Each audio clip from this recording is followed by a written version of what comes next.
Dai dai dai dai dai dai da da dai dai dai da da dai dai dai dai da da dai dai dai dai dai dai dai dai dai da oh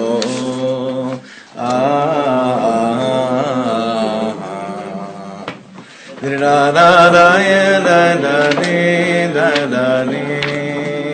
da da da ya da da ya da da da da ya da da la la la la la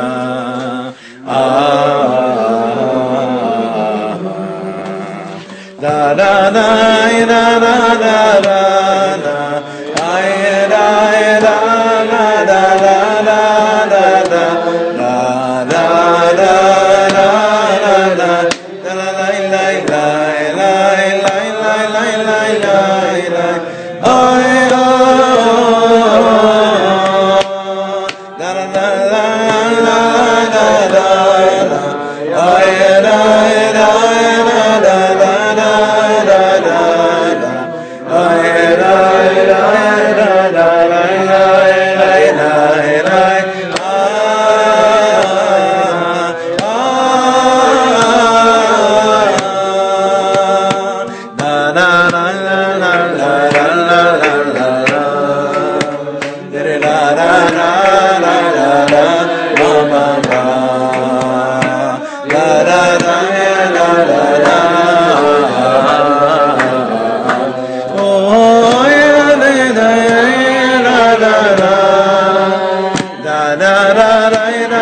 so much to everyone who's here and everyone that's online. And I could see that I messed up a lot of people by changing the shiur this week to Sunday night. I'm sorry. I had to just whatever. It's all good, only for good reasons. But we'll continue this week tomorrow in Shalavim and on Wednesday in Yerushalayim at Simchat Shlomo. So first of all, we continue learning. We have to dive in even stronger. For the immediate refuah shlema of Binyamin Mordechai Nachman ben Ilana, for Michal Moshe Ze'ev ben Yehudit, for Shoshana Resa Bas Ahuva, for Natan Daniel ben Malka, for Alter Baruch ben Sarah, and Bezrat Hashem, also keep on forgetting Shayna's full name. Shayna and Chevsi by next year, hopefully we won't need to find their name, she'll be healed. And for also Ahava Emuna, I forgot her mother's name. Bat Chavayeta. Chavaeta. Omi Esther Bat Tzviya. Tonight we have normally when I'm busy on Mondays, you just say we cancel for this week and we'll send you from wherever else the shiur is. But this parsha you can't just you can't give up on at all.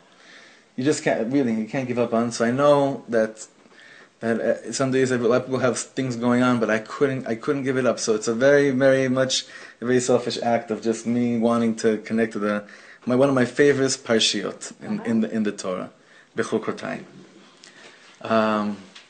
Definitely I've said that about many other parshiot, but I mean it. Tonight I mean it more than other parshiot. What can I say? And we're gonna fly, Bezrat Hashem. Keep it hopefully short not short, but just whatever we need to get out of it. Bezrat Hashem should be open. The gates of understanding the secret should be open tonight. Whenever we finish a sefer, which we were doing this Shabbos, we're finishing the third book of the Torah. So the tzaddikim say that whatever is given to us towards the end of the parsha, towards the end of the sefer, is really a hachana, it's a preparation for the next sefer. So whatever it was in Parshat Vayechi, right, in the last portion of Bereshit, is really a hachana for the book of Shmot, the book of Exodus, and whatever it was in Parshat Pikudei was really a hachana, a preparation for Sefer Vayikra. And if you remember, we actually learned that at the end of Sefer Shmot, Parshat Pikudei, Ela Pikudei HaMishkan, and we spoke about what the inner functions of the Mishkan were, based on the saying, Moshchenu Acharecha V'Narutza, that's what the Mishkan does, Moshcheni Acharecha V'Narutza. Hashem pulls me inside with Him, and we start running together. That was a whole preparation for the Sefer Vayikra. And the Sefer Vayikra, the last parsha in Sefer Vayikra, is Parshat Bechukatai. In Bechukatai Telechu ve'et mitzvotai tishmoru v'asitem otam. That's a hachana, that's a preparation for the next Sefer, which Rabbi Shlomo called the book, not just him, but he coined it the best, that Sefer Bamidbar, the fourth book, the book of the desert. What's a Bamidbar in English? Numbers. Numbers, right. So the book of Numbers, the fourth Sefer, Rabbi Shlomo used to call it the book of mistakes. The book of mistakes. But thank God he was an Ishbitzer Chassid, because we just learned on Shabbos that there is no bigger Melamed Zchus an Yidin like the Me'ashilach. Melamed Zchut means judging favorably, and we gave some very good examples this past Shabbos about what is this inyan of this attraction that we have to the Ishbitzer, the Me'ashilach. Well, wouldn't you like it if the tzaddik you were connected to wasn't capable of seeing sins in your actions? And the way that they looked at you and the way that they saw you, even if you yourself considered yourself a sinner, however, the way that they look at you is like a reish pei bet, like we learned on Shabbos, they azamra you. You know what that means, they azamra you, the 282nd teaching in the Likutei Maharan about the good points and looking at the good points in people. So by the Ishbitzer, that wasn't like an option. He wasn't like, maybe you could do this and maybe you could look bad at people. By the Man Shiloach, that was the only way to understand the crazy, nutty stories that we have throughout the Torah. For example, this is the best example in the world, the way that the Man Shiloach understands the sin of the Meraglim, of the spies, is the best way to understand, to illustrate what it means that the Man Shiloach was the biggest Melamed Zchut, the biggest favorable judging, like looking at someone favorably, is example in the Torah. We know that the sin of the Meraglim, the sin of the spies, caused horrible, horrible things in the world. Without getting too involved in the depths of that right now. What did they do? They spoke whatever they said about Eretz Yisrael. And we have all these laws of Lashon Hara, of Diba, of speaking Dibat HaAretz, coming out from the Meraglim. What does the Me'ashilach say? He says, do you know why the Meraglim said what they said? Not because they're sinners. These Meraglim were the greatest people in Am Yisrael. They were the heads of tribes. The way that they saw the future, prophetically, with the Ruach HaKodesh, every word they said was completely calculated. So what does the Ishbitzer say? So how could they say such things, right? So the Ishbitzer says, no, they saw prophetically. The second that they get into Eretz Yisrael, their Rebbe has to leave them because he's not going in, right? So what does the Ishbitzer say? That the Meraglim basically, after what they said, they added to themselves another 40 years with their Rebbe. How could you blame them? Because isn't that amazing? Do you understand, David? That's the Me'ashilach, that's the Ishbitzer. Looking at each one of these nikudot and seeing the mistakes, what things that we perceive as mistakes, it cannot be that they were just mistakes. Tremendous things were happening from that. So anyway, whenever I think of that, I say, you know what? Like we said on Shabbos, like Rav Weinberger once said that the Muslim movement just didn't make it. Not that it's bad, but that's not what's upholding the world to today's fire of Judaism. Chassidus, the Baal Shem Tov, did take over. Nothing you could do about it. We want to imagine that the improvement that we need to do inside will come from positive reinforcement in a holy way, by people, by tzaddikim, looking at us with azamra, reish pei bet eyes. And then Rabbi Nachman says, when you look at someone with those eyes of, for instance, like the Ishbitzer did with the Meraglim, it's not just that you become a tzaddik and judge people favorably. You actually transform the people that you are looking at with those kind of eyes. Now, I've mamish seen this in my life on a number of occasions. Not that, you understand what happens, I want to be a bit more clear. We always wonder, that's what basically this whole Shabbos we were trying to understand what the mitzvah of tochecha really means. What's the mitzvah of rebuke? Right? So we always, like Rabbi Akiva says, Tameh ani, he says there's no way in the world that anyone could actually do the mitzvah of rebuke properly. Because to do mitzvah of rebuke properly, you're not causing the person to be stuck in his feeling bad. You're pulling him out of where he was and ensuring him that you're looking at him in positive light. Now, how easy is that to do when we see someone do averos? It's almost impossible. However, when you look at someone with those eyes of a zamra, you're not dafka doing tochicha, you're not rebuking them, but if you show them, listen, the way that I see it, you're really a gewalt, you can truly begin to make them feel that they're worth it. And that they are gewalt. You have to keep on saying that. That's how you pull them out. My brother and I learned an amazing teaching from the Rizhner Rebbe, which connects to this. This is unbelievable. It has to do with 2 parshiyot ago. Parashat Kedoshim. This is incredible.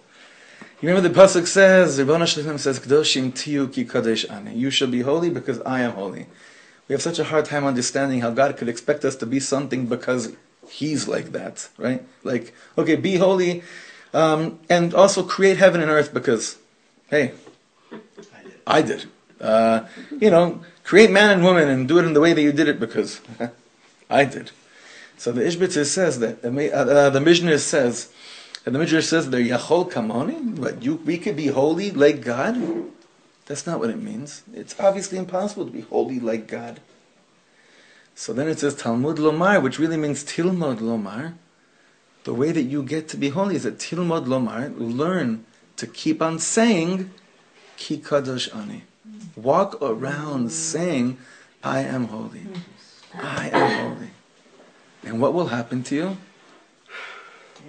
Much more than whatever could happen to you from trying to compare yourself to God, which no one knows what that even means. Or whatever anyone can tell you. So sometimes we need people to walk around in life and tell us, you are holy, in order to get us out of there. But whatever the ultimate is, like Reb Nachman says, in the continuation of a Zamra, after finding the Nekudot Tovot in other people, you think that's a Chokhmah? Now good luck with doing that to yourself. This Parsha, and the first 3 words of this Parsha, which is, we had a whole shiur on the first 3 words 2 years ago, I think 3 years ago as well, and definitely last year. And this year we're going to be looking at it from another angle. The first 3 words of our Parsha is what we need in order to make it through the book of mistakes. Im Bechukatai Telechu is the hachana for Sefer Bamidbar. What is Sefer Bamidbar? Mistake after mistake after Parshat Ba'alotcha alone. Do you know how many topics are in Parshat Ba'alotcha? How many subjects are just in the 3rd Parsha? There's probably like 6, not subtopics, but like Rashi Prakim, heads of chapters, things going on there. So many things which could go wrong, but with the first 3 words of Im Bechukatai Telechu, we have a chance of understanding what it is we're supposed to be doing in the desert of our life, and how on earth we could truly become Melamed Zchut on Yidden and on ourselves, just like the Mea Shiloach was on Am Yisrael, which is the ultimate in the world. And you'll see why, through what we're going to be learning now, why it was so essential for us to get together and learn, even though it's not Monday night, and most of the Chevra couldn't come, but we'll be sending it out to everyone. I hope this is a shiur we learn over a few times, over and over and over and over again. To understand the first 3 words, Im Bechukatai Telechu, which on a general pshat, how would you just say that the way it's written? Let's see what Art School says. If you will follow my decrees, Im Bechukatai Telechu. If you will follow my decrees. After we learn what the Ishbitzer says about if you follow my decrees, we'll see we're on a completely different plane. On Shabbos we learned a story, which I saw Friday night, I think. And I think it's the only story I ever need to hear for the rest of my life. Based on this story, it could be that we'll understand what the point of the Baal Shem Tov was. And it's not a story about the Baal Shem Tov.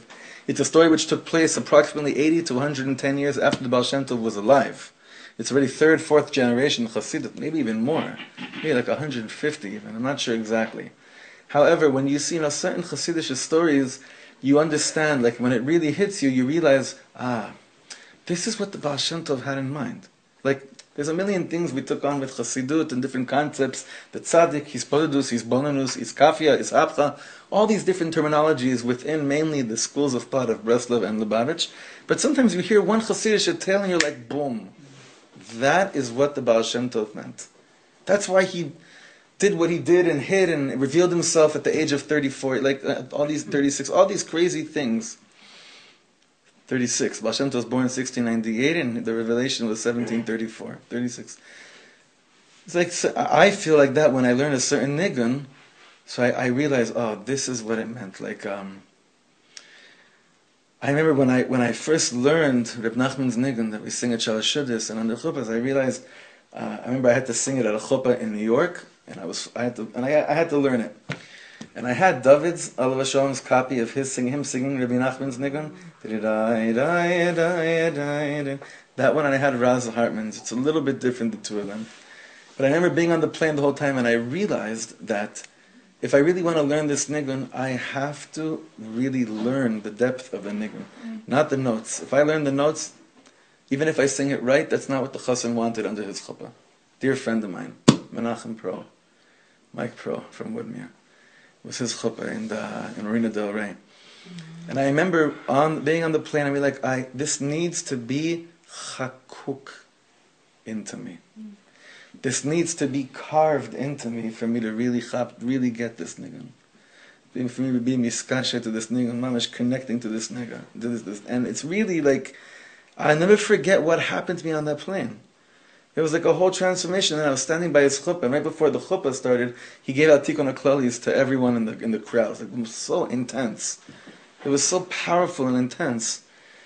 So this correlates to what I'm saying about certain stories. They are, how do you know what it is? Not just that you can give over the story, but that the story carves something new into you.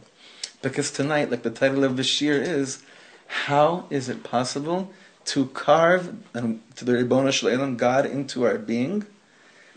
But before that, we have to understand something else. What on earth does it mean to carve something? What does it mean to carve something into you?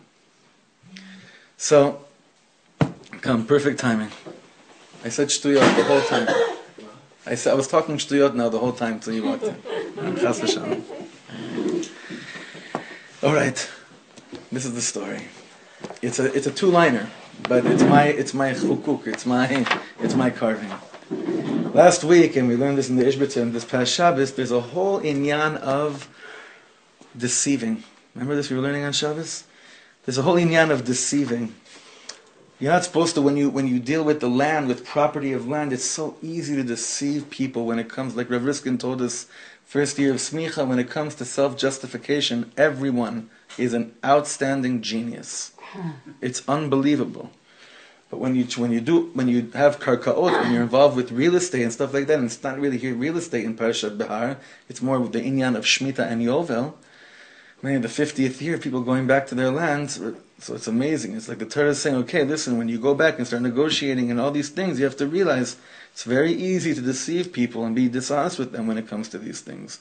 When you don't have business dealings with people or transactions, it's not so hard to be dishonest because you don't have anything to be honest about. But when you have to be honest about something, it becomes hard to be honest. When there's no test, then it's not a problem. But when there's a test about something, that's when the thing creates you and lets you know what you're made out of. Like, you want to know what you're made out of life? It's not when things are peaceful. It's actually what happens when you have to go through a test. That's what defines you and makes you who you are. Now listen to this. This is an incredible thing. There's two levels of deception in last Shabbos. It's ona'at karkaot. 3 levels, really. Ona'at mamon and ona'at dvarim. To deceive people with words. Do you realize how easy it is to dissuade people by just one shady word in a sentence can change the meaning of the whole sentence. One little tiny word in like a tone in an email that you're picking up on can change the whole meaning of the email. Basically, the Chofetz Chaim in Hilchos Lashon Hara, there's so many examples of what you're not allowed to say, even if it's something good about somebody, because it might lead you to think, oh, why is he something good about the person? That must mean there's something wrong, or the guy's covering up, or he needs to fix or correct. We have to be so careful with our mouths, with which we saw by the tzaddikim. They say that's the whole thing of Sfirata Omer. Omer hatznufa, tnu peh. Give me a new mouth. Give me a new mouth how to speak to you, God, by the time I get to Mount Sinai. So in last Shabbos, this velo tonu ish et amito. God says, and don't deceive each other. Listen to these words. פעם אחת בא הרב הקדוש רבי בונם זכר צדיק וקדוש לברכה לחייל מבא בפשיסחה. זכוס יגן עלינו. One time, Reb Simcha Bonam Pshischa walked into the base midrash. V'sha'al ha'chasidim she'omru lo, mahu achasid. He asked his chasidim, when he walked into the base midrash, he said, Chevra, tell me, what's a chasid? What does it mean to be a chasid? Ve'ana echad ma'chasidim, and one of the chasidim answered as follows, Chasid hu lifni mishuras hadin. What does that mean? That a chassid is lifni mishurat hadin, that he goes beyond the word of the law, right? Like, obviously, judging people favorably is actually not above. That's just the law. Above it, I don't know what it is. But you think about it in your own Yiddishkeit, in your own moral behavior in the world. What does it mean to be lifni? How would you say that? By the way, I asked yesterday and I forgot already. How do you say lifni mishurat hadin in English? What does that mean? What's that? The letter of the law. Beyond the letter of the law. Okay. Beyond the letter of the law. So I was close. Beyond the letter of the law. So that's what a chassid said. This chassid of the Pshischa said, to be a chassid means you're above and beyond the letter of the law. Not that you're higher than the law, but that you do things not only that's written down, you go further and deeper. So look at this. Ve'amar al ze kavanati. The Pshischa says, exactly. This is what I meant. Buckle up. Look what he says here. Katuv b'Torah lo tonu ish et amito. The Torah says, don't deceive your fellow. Right? He says, zeu hadin. That's the din. That's just the letter of the law, to not deceive each other. What is it? What is lifnim mishurat hadin? How do you go beyond the letter of the law with that mitzvah? Velifnim mishurat hadin hu shelo ye'aneh et atzmo. Which means, don't deceive yourself, because that's the easiest thing in the world to do. So the Torah tells us, don't deceive other people. But whenever the Torah says a mitzvah, Chazal are always screaming, and now look deeper. What isn't the Torah telling you that expects you to get to on your own, which is called lifnim mishurat hadin? Now, you're going to be freaking out. You're like, I finally figured out how to keep 10 out of 613. And now you're telling me there's like a whole other 613 that I need to figure out? They have the 613 mitzvahs, and really you have the 613 lifnim mishurat hadin. Does that make sense? So the Pshischa says here exactly. A chassid is someone who always does something lifnim mishurat hadin, going deeper than just what the pshat of the Torah is.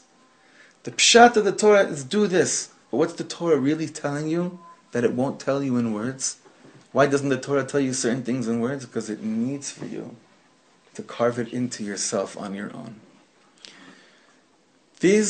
For me, this story of the Pshischa explains what it means to carve something into yourself. Carving Torah into yourself, the bottom line is, don't deceive yourselves. Now, what does that mean, don't deceive yourselves? Do you know how easy it is to think that you're connected to God because you go to shul 3 times a day? And that you're, not just that you're actually learning all day long? And that you send your children to Jewish education? And I'm not knocking any of these things. But for certain people, it's a deception. Because they say to themselves, look what I'm doing. I'm doing exactly what I'm told. Yeah, but does your child know what Shabbos feels like? They know what Shabbos is. They know what day it is. They know about Shabbos.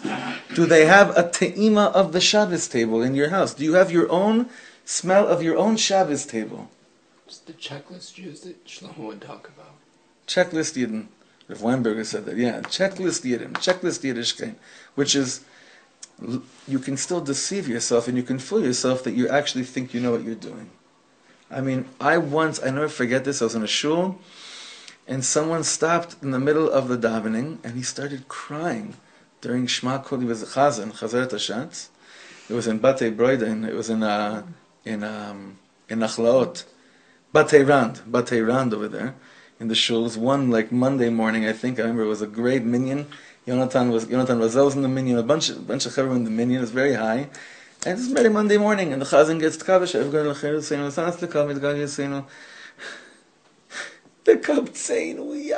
and he's crying his eyes out. And everyone's like, what? First they said, wow, what's wrong with this guy, right? Then he got to Shema Koleinu. He's crying. Now he's crying Shema Esrei. And he gets Shema Koleinu, Hashem Elokeinu. Please hear our voices. Chus, couldn't even get the words out. Then we realized, we said, did we ever daven? Did we ever daven?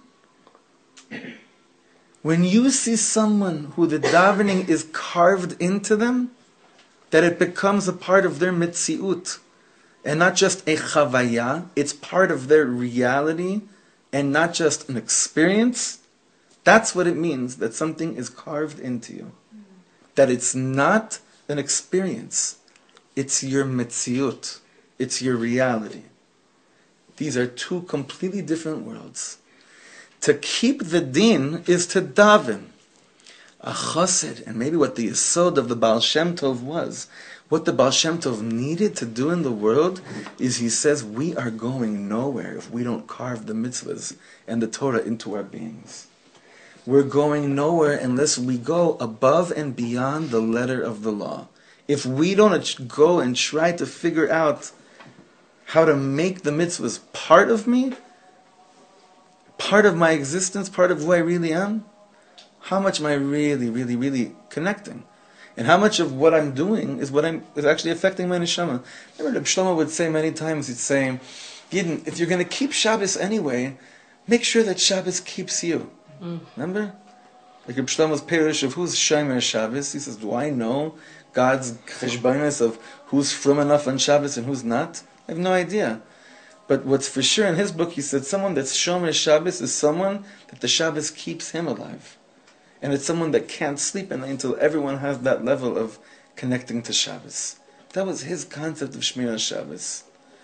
You know, like I once had a friend I still have a friend, but this happened many years ago, where he was going to be, he's an Israeli guy. He'd spent many years living in 770 with the Rebbe, when the Rebbe was still around physically, and he ended up getting married, came back to Israel, but then he got an offer to do shlichus somewhere in America, and I'm not going to say where, because you'll probably know who he is if I say where. And he said he had a conversation with a friend of his in Israel. And he said, the friend said to him, you're leaving Israel? He says to him, I'm sorry that I'm not able to sleep at night knowing that there's still thousands of Jews who have no idea that they're chelek Eloka mimal, that they're a piece of God from above. He's the type of person who can't sleep at night until other people know that Hashem is in them. They are God. That nekuda of the Rebbe's Mesirus Nefesh is chakuk, is engraved in that person's metziut, in that person's reality. Not just as an experience that happens to him sometimes, it defines him. It's who he is. It's what he can't sleep over at night. Those things you mamish can't sleep over, and I'm not talking about a great concept my friend introduced me to last week, circular thoughts, not those thoughts that keep you up, that lead you nowhere, but the thoughts that you know that you're really meant to cry over this. I'll give you a better example, not a better example, another really beautiful example. Recently I had to make a decision regarding something in life which I put a lot of work into, and for whatever the reasons were in Shemayim, they said, it's probably not like this, you can't do it. So, I was discussing this with a dear friend of mine, and he wanted to know what I really feel about this thing not happening. He says, are you really, really broken over this? And I said to him, well, how do I know if I'm really broken over something? He said, it's so simple. Did you cry over it or not? If you didn't cry over it, it's not yet carved into you. If something is carved into you, you cry over it. It means that much of you because it's become part of you. It's not that you see someone stubbing their toe in the wall, it's that you stubbed your own toe in the wall, and it's mamish your pain. It's your experience of pain. He said, did you cry over it? And that really put a lot of things into proportion for me, understanding how connected I am to what the inyan was. Did you cry over it? Because somehow, the bechi, the crying over something, really does carve. You feel when you cry that there's like a hole in you. There's mamish a hole in you. Now let's understand what it means to carve something inside of you. And this is a very, I was thinking about this today. This is the mahalach I have in my head right now, but it could be that I'm totally off. But I definitely want your feedback and your thoughts and your davening over the following. And this is very, very close to my heart right now. It's something I have the schus of learning with a dear friend who doesn't live here, but this is where we're going to. Bless you all with such a chavrusa. So, what does it mean that something is tachlis, carved into you? Okay, we said something, we said beautiful things, the crying, this and that, but what does it actually mean? Let's exercise now what we're learning. Let's not be able to repeat good vortlach. Let's now exercise that which we just learned, okay? We're up for it. It's 9 p.m., but you guys in Web Yeshiva, it's 2 p.m. or 11 a.m., so you have no excuses. So let's really, I see it's a beautiful chaver here tonight. Let's really see what we can do with this.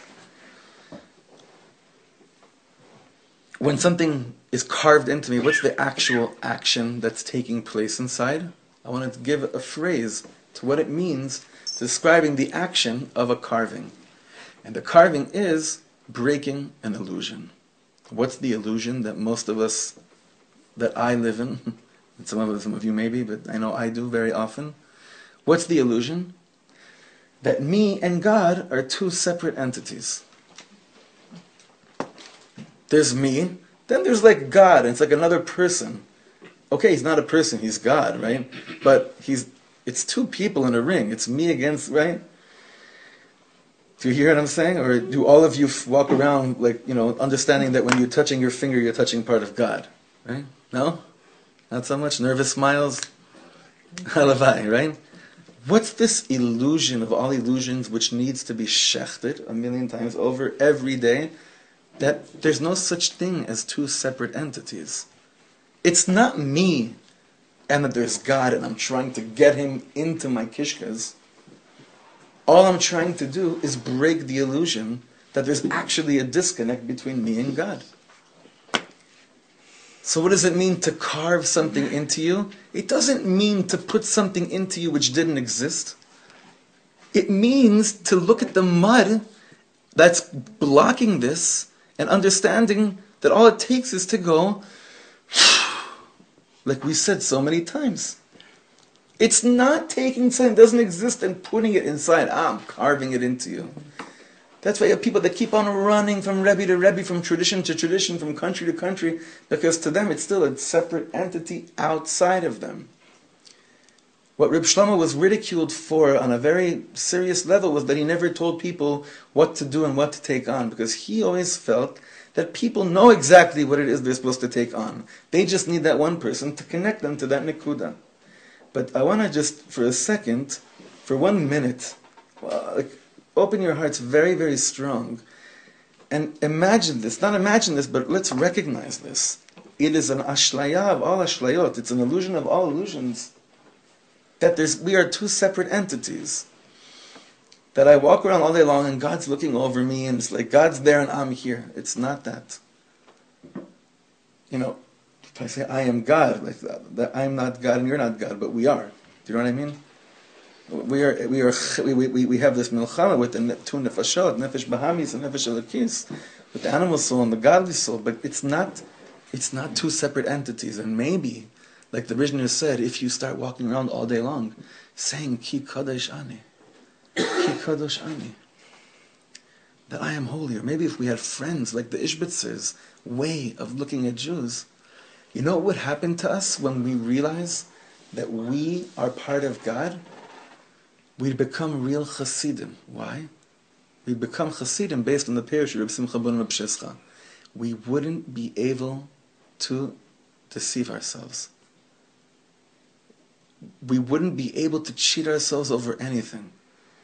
we'd be so naturally honest with ourselves that we'd live with a level of shlemus pnimis, an inner completion, a place of peace in the deepest depths of our hearts, because there'd be no distance between where I'd like to be and where I actually am.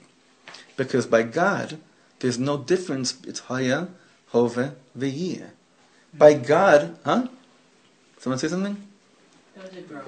Oh, the groan. There's a Oh, I thought someone said something. By God, listen to this. What is it? What's God's reality? It's past, present, and future all in the same moment. So there's no distance between feelings and emotions and thoughts. It's all one. Do you know how beautiful it would be where there'd be no distance between where I'd like to be and where I actually am? Breaking, the way to get there is really breaking the illusion, bless you, that God's there and I'm here. I live in time-bound. I'm always, time-bound. In the morning I'm holy, then I have some bad thoughts, and by the evening I want to bury myself, but hey, I wake up a new day and we start the whole cycle over again. Don't know if it ever happened to you. It happened to me maybe once or twice in my life. Right? So, this is a very deep... Huh? Twice a week. That's just twice a day in my life. But this whole inyan of two separate entities, that's an ashla, that's an illusion. It's still hard. You have to realize that unless you cry over what I just said right now, there's no way to understand this, or to feel it, or internalize it. What I just said to you is not something that should now become alive in your life. You understand that whatever I'm saying now is just the tip of the iceberg of it actually implementing itself in my life. If that. But I also hear you saying that if we're God, and God is all time, then who we want to be, we already are. Because it's all... When are we that? When we become godly. We're not God. We could be godly. Or we're part of God. Sure. Yeah. But so when is a person that? When one recognizes that. Yeah, when does that take place? So the first, exactly what we're saying. The first level of recognizing what you just said is when you're menapetzet ha'ashlaya, when you break through this illusion that there's two separate entities going on. Mm-hmm. Look, if I say to you, do you understand it? That's a trick question. I don't understand how that works either, right? No, it just reminds me the Rebbe had this beautiful word on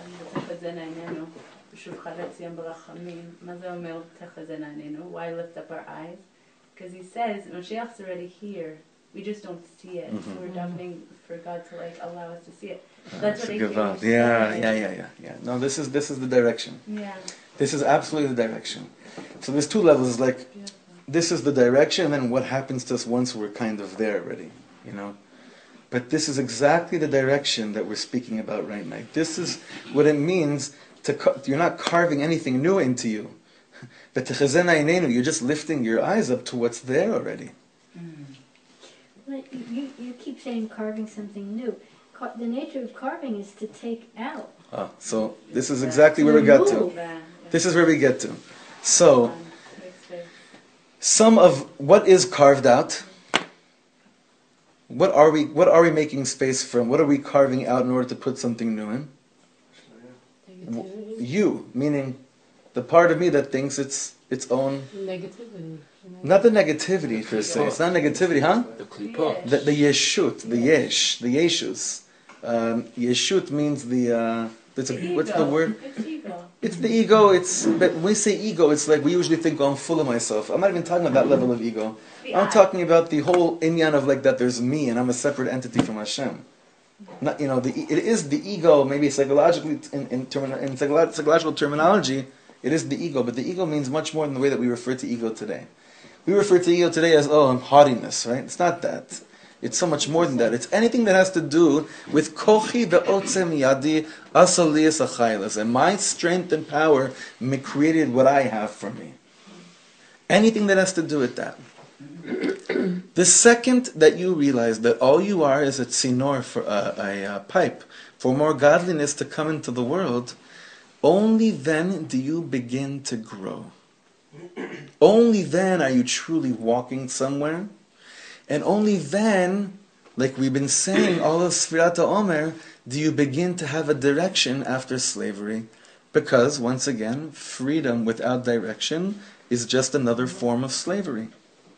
You only begin to walk somewhere once you realize that it's not you that's walking. It's the Elokut in you that's walking. So what are the first three words? Im bechukatai. If you do this carving, telechu, then you're considered someone that's actually walking, bless you, and not standing in the same place, like the Ishbitzer says in the beginning of the Meshlach and the Parsha. Telechu, walking in this world, happens when chakuk, when there's a chakikah going on inside of you. If what about the luchot. chakuk bishnei luchot avanim.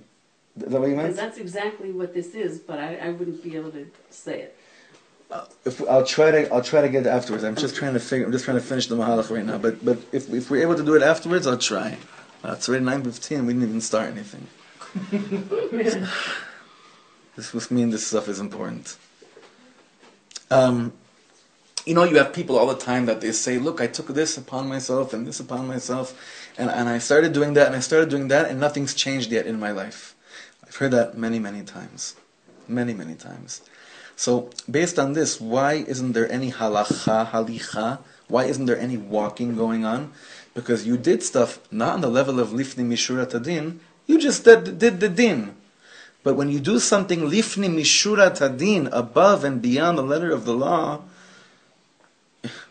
you don't even recognize where you are anymore, because you can't believe that that's where you were a second ago.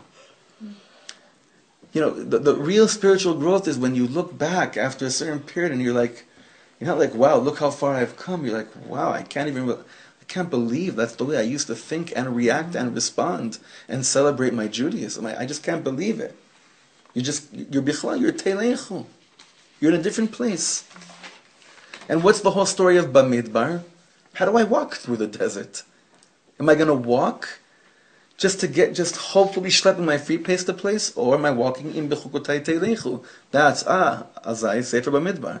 Walking through the desert is through when things are becoming chakuk in you. And the truth is, every story in Parshat Bamidbar, every Parshi, I know there's so many things going on, especially in Naso and in Pinchas also. I said before, Baaloscha, a lot of stories there, but in Naso and in Pinchas, you have so many different inyanim with Yain, the Sachim, with the Moadim, with the holidays. There's so many different things going on. But how many of us have gone through all the holidays, and we've gone through all the motions, and we're still the same? It's because we did things without them being carved in us, which is what? Which we did things as two separate entities. We celebrated holidays as two separate entities. We kept Shabbos, we learned Gemaras. We educated our children thinking, I'm here and God's not part of this. God's a separate entity. We've done so many things, but not as one. Not with a yichud, not with oneness. So just on a mental health, on a spiritual mental health note, just understand when someone says to you, or you say to yourself, wow, I've done so much, but it hasn't really changed my life. What is it? This is the Ishbitzer saving your life here right now. Mm-hmm. He's saying, wait a second, did you break an illusion? Did you crack through this? And did you realize that it's not two separate entities? And I'll say something even further. When we look at our children, then we say, look, I'm looking at godliness. But you have to understand that a child, in their neshama of all neshamas, they're looking at their parent saying back, and can you see yourself also? Can you see God also in yourself, the way that you look at it in me? And if not, then you're really messing me up. Because you can't give over something to me if you're not really living. You just can't do it. So that again, al tonu, don't deceive yourselves when it comes to chinuch of children is the strongest, it shows up stronger than ever. Like a conversation I just had before about with cell phones and us thinking, our children, they don't really see me when I'm looking at my phone and doing stuff, so I make sure it doesn't go to them, because they're not around to see it all the time. I try to hide it from them. First of all, our children do see us looking at our phone all the time, checking the scores or checking, Facebook or email or whatever it is. But further, what it does to our own neshamas, it's true, and we're all slaves. Most of us are slaves to this. It does go to them. But a child is really saying, you see God in me? That's beautiful, but you don't see God in you, and you think that you can give over to me, that I'm part of God, and that God is part of me? Who are you kidding? How do you have the chutzpah to think that you could give that over to me? Now that is pretty intense. That's intense. And again, this is not meant to be a Musar Shmuz. However, I had a big nechama one time when I was learning a mimer of the Alter Rebbe, and the Alter Rebbe says you have to learn, you have to do 3 things before you daven every morning. You have to give tzedakah, you have to tovel in the mikvah, and you have to learn Sifrei Musar. And I said, wait, who said this? Oh, the Baal Tanya, Reb Shneir Zalman of Liadi, the Alter Rebbe, the head of Chabad Chasidus, says you have to learn Sifrei Musar. He says, in the Perish Day, he says, what, you think that Chasidus isn't really Musar? It's Musar, but it's sweet. It's working backdoor Musar. A friend of mine from the Moshav, a dear friend, Alon Tiger, said, Chevra always say that Reb Shlomo was always telling us sweet stories and making us feel good all the time. He said, I don't know what everyone's talking about. The years I spent with him, all I heard was Musar. Meaning, he's always saying to me, you could always do it so much deeper. Now, when someone says that to you, that's not Musar? It is, but it's a carving. It's a chakuk. It's a be'im bechukosai teilechu Musar. This Musar that you fall in love with the concept of breaking through an illusion, which just feels so good.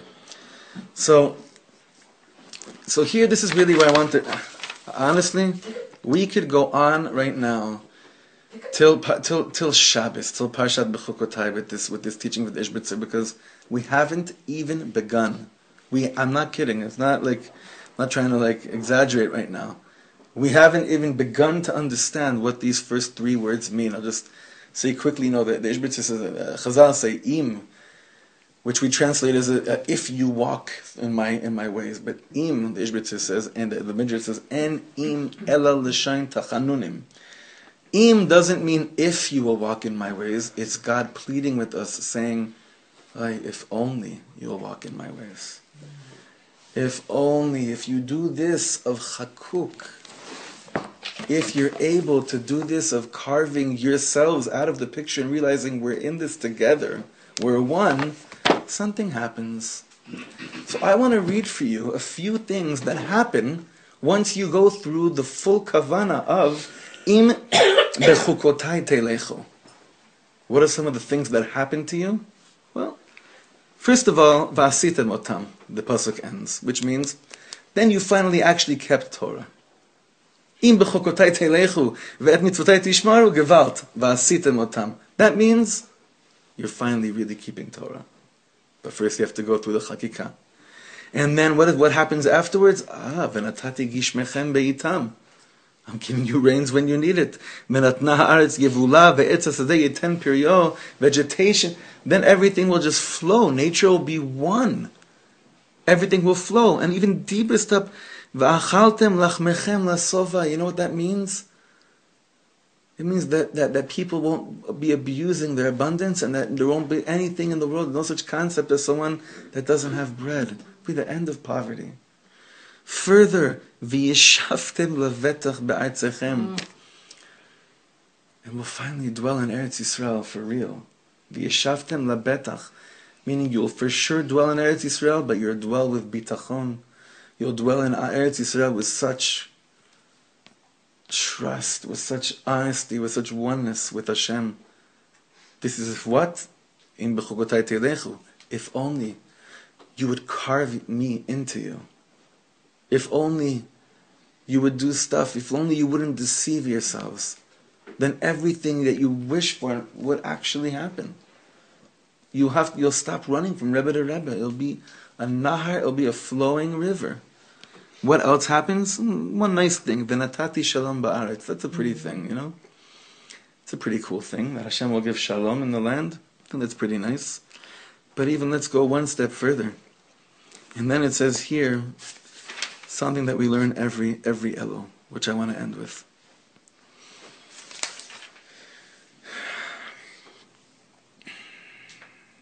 Elul, the whole point of Elul is to not be able to le'anot et atzmecha. The point of Elul is that you get to Rosh Hashanah and you're not capable of deceiving yourself anymore. That's what tshuva is, right? I just can't deceive myself. And we learned that the way of not deceiving yourself is when something is chakuk inside of you. Now we learned a very important Rashi Tevot when it comes to Elul. What's the most famous one? Ani le'uman v'ishti le'horim, right? No. Ani le'dodi v'dodi li, right? That's obviously the most common one. But then there's ton of them. There's a lot more, right? There's also Elul is also et levavchem ve'et levav, which means your hearts and the hearts of your children as well, right? There's a lot of different Rashi Tevot that go in here. What else is there? Anyone know another Rashi Tevot? Aron luchot v'shivrei luchot. Oh. Back to luchot. You're not letting go. There's also in Megillas Esther. There's a few, I think. What is the one in Megillas Esther of Elul? Oh, umishlach ish lere'ehu matanot le'evyonim. That's another acronym of Elul. Rav Moshe Bovson says to me, the one that talks to me the most of the acronym of Elul is the following, and it's in Rishon of our Shabbos. Venaflu oivechem lifnechem lecharev. What does that mean? That your enemies will fall on their swords. What does that mean?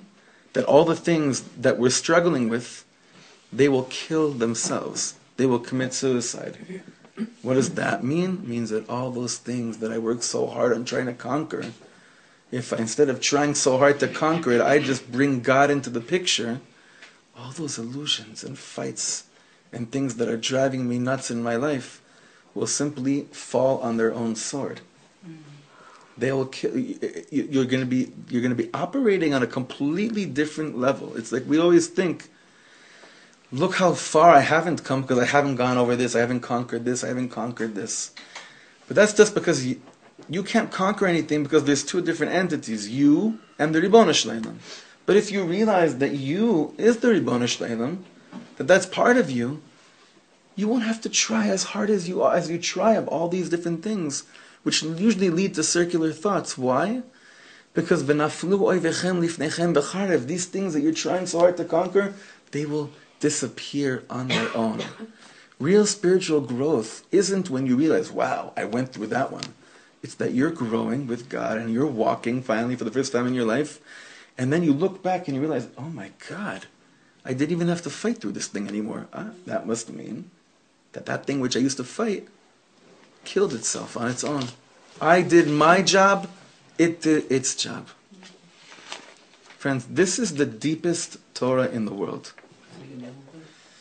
That I'll definitely write it out in the email too. Venaflu oivechem lifnechem lecharev. That's the letters Elul.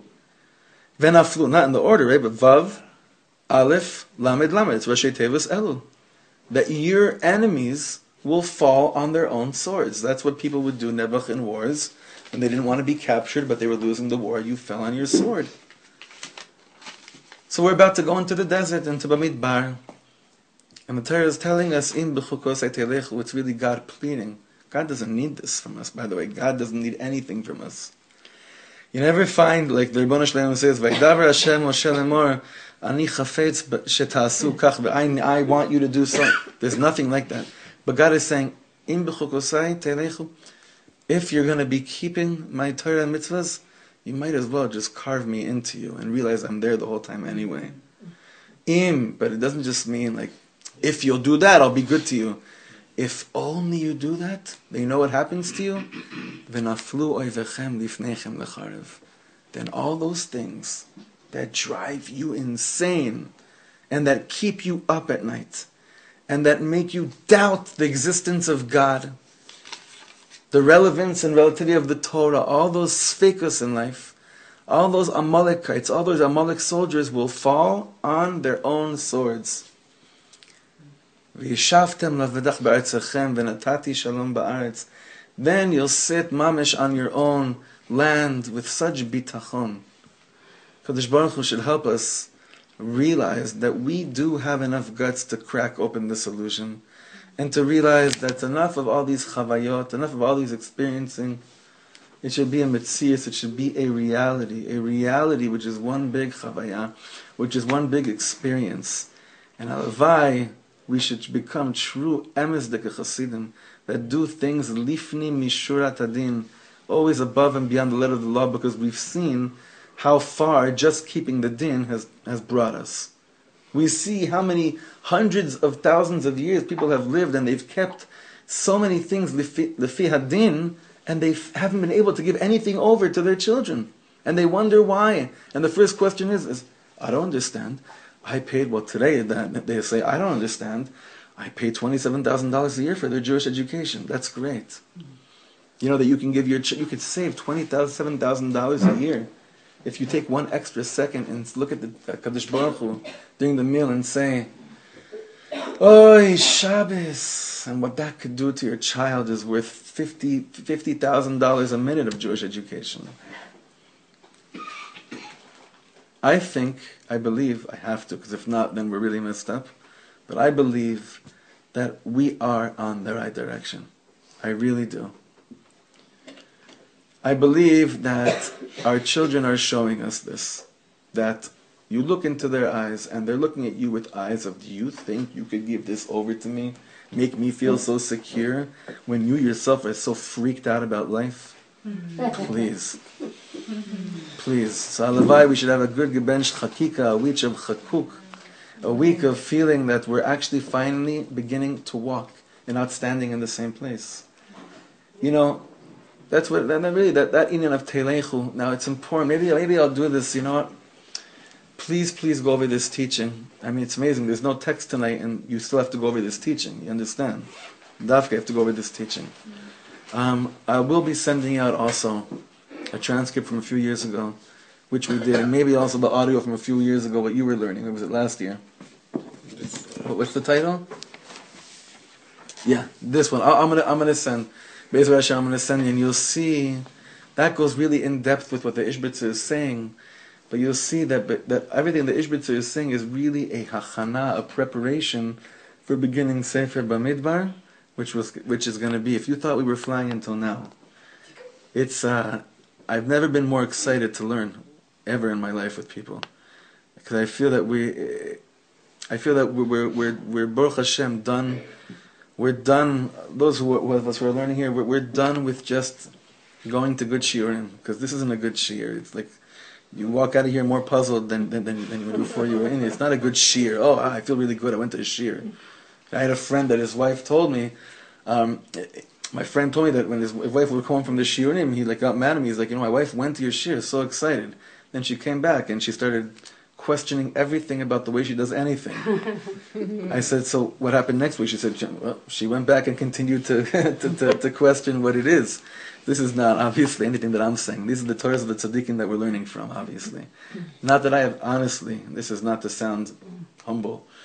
I just have a cool way of saying stuff, but I myself have no idea what it means to break the illusion that it's two separate entities. But I think that a practical plan for you. you want practical planning. I'm saying this. Action plan. I'm saying this because you cannot imagine how much when you cry over it, of what we learn. And for those of you who have emailed me after you've cried over what we've learned, how much I get from it. Let's give you an example. Last week in Simchat Shlomo, there was a very special person in the room who added one line in the room about something that we were learning, something in Pirkei Avos, and what he did in one line, because he didn't care what he sounded like. He didn't care if he'd sound smart or stupid. He was just speaking from his kishkas. For me, it's like, oh yeah, finally, this is what I'm actually trying to give over. So you never know who you're really with and who you're giving over what to. But alavai, we'll lift up our eyes and realize, like Bishbitzer says, one day we're going to look at the world and it's going to be like when the brothers realized that Yosef, who was the evil dictator, Egyptian dictator, was really their brother. The Ishbitzer says that's when Mashiach comes. We're going to look at all that evil that looked at us like the enemies in the world. We'll be like, Ani Yosef, it's going to say, Ha'ed Avi Chai. Is God still alive in you? It was me the whole time. All right, shikoyach everyone. Thank you so much for coming. Thank you to Daniel. Join us this Wednesday. Ladies and gentlemen, 20 shekel contribution. You can join us this Wednesday in Simchat Shlomo, and we'll continue here 11:30, right? 11:30. We'll continue next Monday here, Bezrat Hashem. Shikoyach, thank you so much for coming.